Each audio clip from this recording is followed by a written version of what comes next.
সাথে থেকে রাজনীতি করেছিলেন। আপনি হয়তো ভুলে গেছেন সেদিন আপনার বিএনপি, আপনার নেতাকর্মীরা সেদিন ঘুরতে লুকিয়েছিল, সেদিন পরিবর্তনে ঘুমিয়েছিল। আপনি ছিলেন লন্ডনে। আপনি লন্ডনে আসার সেই সুযোগ আজকে যখন রাশেদ প্রধান করে দিয়েছেন, অনাকাঙ্ক্ষিত ভাবে রাশেদ প্রধান একটি কথা বলেছিলেন, আপনি আপনার দল সে কথাটা কি হজম করতে পারেননি। আপনি সেই কথাকে কেন্দ্র করে আপনার বন্ধুবান্ধব বাহিনী দিয়ে আপনি রাশেদ প্রধানের বাসভবনে মত সৃষ্টি করেছেন, হামলা চালিয়েছেন, আমাদের যুবযাত্রা নেতা জনি নন্দীকে গ্রেফতার করেছিলেন। আপনি ভুলে গেছেন তারেকুর রহমান গত এক সপ্তাহ ধরে রাশেদ প্রধানকে হত্যা করে নেতা কর্মীরা দেশ বিদেশ থেকে যে হত্যার হুমকি দিয়েছে।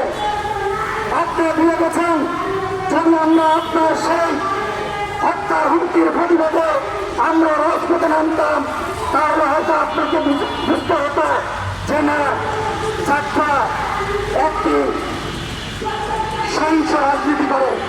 আমরা সহিংস রাজনীতি করি না, আমরা সম্মানের সাথে, আমরা ইজ্জতের সাথে আজকের এই রাস্তায় দাঁড়িয়ে আপনাকে বলে দিতে চাই, অবিলম্বে রাশেদ প্রধানের বাসভবনে যারা হামলা চালিয়েছে, মত সৃষ্টি করেছে, আগামী 48 ঘন্টার মধ্যে যদি তাদেরকে গ্রেপ্তারে না করেন, জনি নন্দীকে যদি মুক্তি না দেন, যুবযাত্রা এবং যাত্রা ছাত্রলীগ যে কর্মসূচি রাস্তায় দিবে, আপনি হয়তো সেই হিসাব করে নিতে পারবেন না।